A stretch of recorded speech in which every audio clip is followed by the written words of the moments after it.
அனைவருக்கும் வணக்கம். எனக்கும் என் சித்திக்கும் இடையே நடந்த எதிர்பாராத சம்பவம் பற்றி சொல்கிறேன்.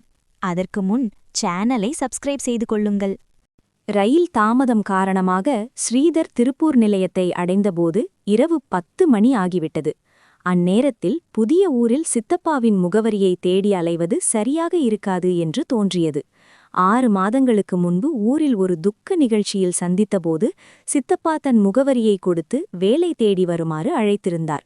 திருப்பூர் ஒரு தொழில் நகரம் என்பதால் பிழைப்பு தேடி எப்போது வந்திருக்கிறான். சித்தப்பாவை தவிர அவர் குடும்பத்தில் வேறு யாரையும் அவனுக்கு தெரியாது. அவர் அங்கேயே ஒரு பெண்ணை திருமணம் செய்து செட்டில் ஆகிவிட்டதாக கேள்விப்பட்டிருக்கிறான். அன்று இரவு தங்குவதற்கு ஒரு சுமாரான விடுதியில் அறை எடுத்தான். உதவிக்கு ஒரு சிறுவன் வந்தான். அவன் பெயர் ஐயப்பன். பேச்சுவாக்கில் அந்த சிறுவன் தவறான வழிகாட்டுதல்களை ஸ்ரீதருக்கு வழங்கினான். இந்த ஊரில் பிழைப்பது கடினம், எல்லாவற்றிற்கும் காசு வேண்டும் என்று கூறி ஸ்ரீதரை தவறான பாதைக்கு தூண்டினான். ஸ்ரீதரும் இளமை துடிப்பிலும் தனிமையிலும் அந்த சிறுவன் சொன்ன சலனத்திற்கு இணங்கினான். சிறிது நேரத்தில் ஒரு பெண் அந்த அறைக்கு வந்தாள். நடுத்தர வயது, மல்லிகைப்பூ வாசனை, முகத்தில் அதிகப்படியான மேக்கப். ஸ்ரீதருக்கு ஆரம்பத்தில் பதற்றமாக இருந்தது. ஆனால் அந்த பெண் அவனிடம் இயல்பாக பேசி அவனது பயத்தை போக்கினாள். தன்னை ஒரு தோழியைப் போல நினைத்து கொள்ளுமாறு கூறினாள். அன்றைய இரவு அவளுடன் கழிந்தது. அவள் கிளம்பும்போது ஸ்ரீதர் அவளது ஃபோன் நம்பரை கேட்டான். மிக்கி என்று தன் செல்ல பெயரை சொல்லிவிட்டு ஒரு புன்னதையோடு அவள் விடை பெற்றாள். மறுநாள் காலை ஸ்ரீதர் குளித்து முடித்துவிட்டு சித்தப்பாவிற்கு ஃபோன் செய்தான். சித்தப்பா பேருந்து நிலையத்திற்கே வந்து அவனை அழைத்துச் சென்றார். உங்க சித்தி நைட் ஷிஃப்ட் வேலை முடிச்சிட்டு இப்பதான் வந்தா, வீட்ல தூங்கிட்டு இருப்பா. தங்கச்சிங்க வேலைக்கு கிளம்பிட்டாங்க. நானும் கம்பெனிக்கு போகணும். உன்னை வீட்ல விட்டுட்டு கிளம்புறேன். 2 நாள் ரெஸ்ட் எடு, அப்புறம் வேலை தேடலாம் என்று பேசிக்கொண்டே வீட்டிற்கு அழைத்துச் சென்றார். வீடு வந்தது. சித்தப்பா உள்ளே சென்று தூங்கிக் கொண்டிருந்த தன் மனைவியை எழுப்பினார். தூக்கக் கலக்கத்துடன் எழுந்து அமர்ந்த சித்தியை பார்த்த ஸ்ரீதர் இடி தாக்கியது போல அப்படியே உறைந்து நின்றான். அதே அதிர்ச்சி அவள் கண்களிலும் தெரிந்தது. அவள் வேறு யாரும் அல்ல, நேற்று இரவு அவன் சந்தித்த அதே மிக்கி. அந்த அறையில் நிலவிய மௌனம் மரண அமைதியை விட கொடூரமாக இருந்தது. சித்தப்பா எதையும் கவனிக்கவில்லை. என்ன ஸ்ரீதர் அப்படியே நின்னுட்ட? இவதான் உன் சித்தி. இங்கேயே ஒரு கம்பெனில நைட் ஷிஃப்ட் வேலைக்கு போறா. ரொம்ப கஷ்டப்படுறா பாவம் என்று பெருமையாக அறிமுகப்படுத்தினார். ஸ்ரீதரின் கால்கள் நடுங்கின. நேற்று இரவு கண்ட மல்லிகை பூவாசனை இப்போது அந்த சிறிய வீட்டிற்குள் அவனை கழுத்தை நெரிப்பது போல் இருந்தது. சித்தி என்று சொல்லப்படும் அந்த பெண் மிக்கி தன் சேலையை சரி செய்தபடி தலையை குனிந்து கொண்டாள். அவளது கண்களில் தெரிந்த குற்ற உணர்வும் பயமும் ஸ்ரீதரின் நெஞ்சை குத்தி கிழித்தன. சரி, நான் கிளம்புறேன். ஸ்ரீதருக்கு சாப்பிட ஏதாச்சும் குடு என்று சொல்லிவிட்டு சித்தப்பா அவசரமாக கிளம்பிச் சென்றார். அவர் போனதும் அந்த வீடே ஒரு சிறைச்சாலை போல மாறிவிட்டது. ஸ்ரீதரால் அவளது முகத்தை பார்க்க முடியவில்லை. தரையை பார்த்தபடி நின்றான். அவள்தான் முதலில் பேசினாள். ஸ்ரீதர். அந்த தழுதழுத்த குரல் நேற்று கேட்ட அதே குரல்தான். நீங்க அவரோட அண்ணன் பையன்னு எனக்கு தெரியாது. தெரிஞ்சிருந்தா... அவளால் பேச்சை முடிக்க முடியவில்லை. விம்மி அழத் தொடங்கினாள். ஏன் இப்படி என்று மட்டும் ஸ்ரீதரால் கேட்க முடிந்தது.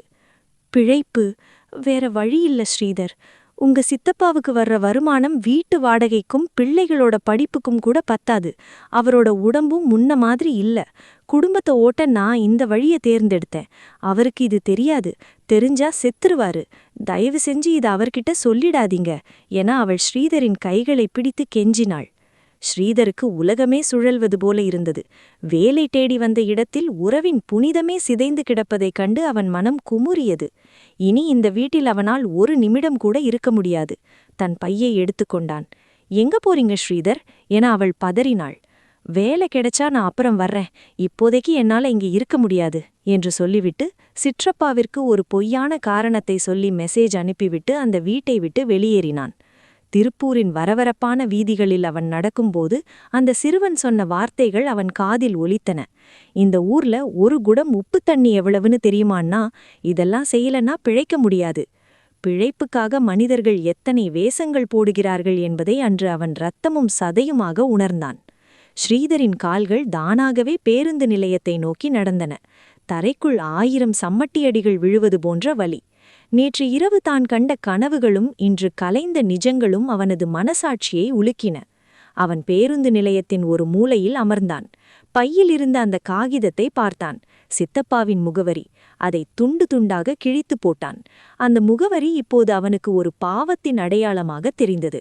அப்போது அவனது அலைபேசி ஒலித்தது. சித்தப்பாதான். ஏன் ஸ்ரீதர், திடீர்னு மெசேஜ் அனுப்பிட்டு கிளம்பிட்ட? சித்திக்கிட்ட கூட சொல்லாம வந்துட்டேயாமே, என்னாச்சு? ஏதாச்சும் தப்பா நடந்துச்சா என சித்தப்பாவின் குரலில் கவலை கசிந்தது. ஸ்ரீதர் தொண்டையை சரி செய்து கொண்டு பேசினான். இல்ல சித்தப்பா, திடீர்னு என்னோட நண்பன் ஒருத்தன் கூப்பிட்டான்.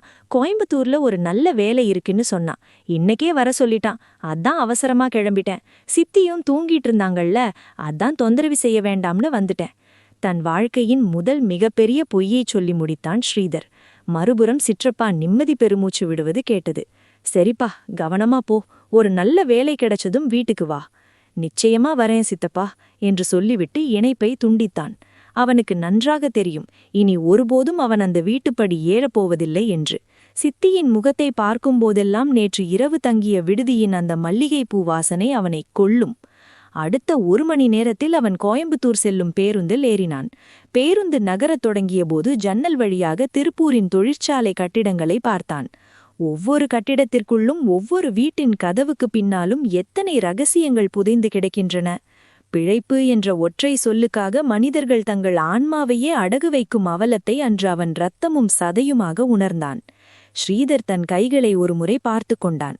நேற்று ஒரு அந்நிய பெண்ணை தொட்டதாக நினைத்த அதே கைகள் இன்று தன் சித்தியின் கைகளை பிடித்து கெஞ்சிய கைகள். அந்த அருவருப்பு அவன் மனதை விட்டு அவ்வளவு எளிதில் நீங்காது. ஸ்ரீதர் கண்களை மூடிக்கொண்டான். இனி அவன் தேடப்போவது வெறும் வேலையை மட்டுமல்ல, கரைபடிந்த தன் மனதிற்கான ஒரு சுத்தமான காற்றையும் தான். திருப்பூரை தாண்டி பேருந்து சீறி பாய்ந்தது. ஒரு கசப்பான பாடம் ஸ்ரீதரின் வாழ்க்கையையே மாற்றிவிட்டிருந்தது.